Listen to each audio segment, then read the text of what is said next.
নমস্কার বন্ধুরা, আমি অরিন্দম চলে আসলাম আজকে এই মুহূর্তে 32,000 প্রাইমারি শিক্ষকের যে চাকরি বাতিল হয়েছিল তার একটা গুরুত্বপূর্ণ আপডেট নিয়ে। গতকাল 32,000 শিক্ষক চাকরি বাতিল মামলার শুনানি ছিল। কি হয়েছিল কোর্টে জেনে নিন।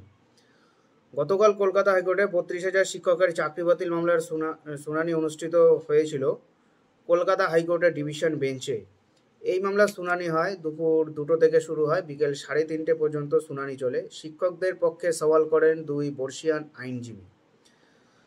শুনানির মূল বিষয়বস্তু দুর্নীতির অভিযোগ। শুনানি শুরুতে বিচারপতি পশ্চিমবঙ্গের সর্বব্যাপী দুর্নীতি ও কেলেঙ্কারি নিয়ে উদ্বেগ প্রকাশ করেন। তিনি নিয়োগকারী কর্তৃপক্ষের ভূমিকা নিয়ে প্রশ্ন তোলেন। অ্যাপটিটিউড টেস্ট বিতর্ক। অ্যাপটিটিউড টেস্ট হয়েছিল কিনা তা নিয়ে শুনানিতে দীর্ঘক্ষণ সওয়াল জবাব হয়। শিক্ষকদের আইনজীবী দাবি করেন অ্যাপটিটিউড টেস্ট নেওয়া হয়েছিল, কিন্তু বিচারপতি বিভিন্ন সিঙ্গেল বেঞ্চের রায়ে এই বিষয়ে ভিন্ন ভিন্ন পর্যবেক্ষণের কথা তুলে ধরেন। উত্তর দিনাজপুরের একটি মামলার রায়ের প্রসঙ্গ টেনে আইনজীবী বলেন, যেখানে অ্যাপটিটিউড টেস্ট হওয়ার কথা বলা হয়েছে, যা সারা রাজ্যের ক্ষেত্রেই প্রযোজ্য হওয়া উচিত। চাকরিহারা শিক্ষকদের আদালতে উপস্থিতি নিয়ে বিচারপতি অসন্তোষ প্রকাশ করেন। স্কুল চলাকালীন তারা কিভাবে আদালতে হাজির হলেন সেই প্রশ্ন তোলেন তিনি। প্যানেল প্রকাশ করা হয়েছিল কিনা তা নিয়েও বিতর্ক হয়।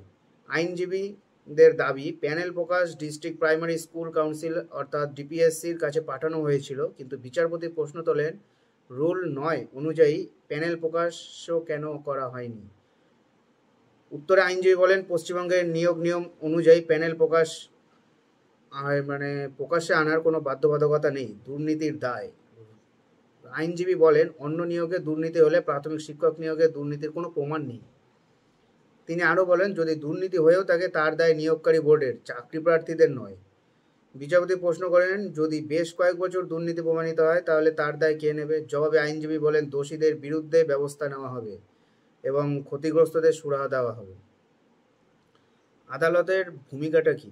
বর্ষীয়ান আইনজীবী বলেন, আদালত অভিভাবকের ভূমিকা পালন করে, তাই এ প্রসঙ্গে সকলে চাকরি বাতিল না করে যোগ্য বঞ্চিতদের সুযোগ দেওয়া উচিত। পরবর্তী শুনানি। এই মামলার পরবর্তী শুনানি আগামী 30 ও 21 জুলাই অনুষ্ঠিত হবে। ওই দিন মামলার রায় ঘোষণা হলেও হতে পারে। বুঝতে পারছেন জল কোন দিকে গড়াচ্ছে। এটাই হলো আজকের আপডেট। এখন আপডেট পাওয়ার জন্য চ্যানেলটা সাবস্ক্রাইব করে আমাদের পাশে থাকুন। দেখা হচ্ছে পরের ভিডিওতে। ভালো থাকবেন সবাই। নমস্কার, জয় হিন্দ, বন্দে মাতরম।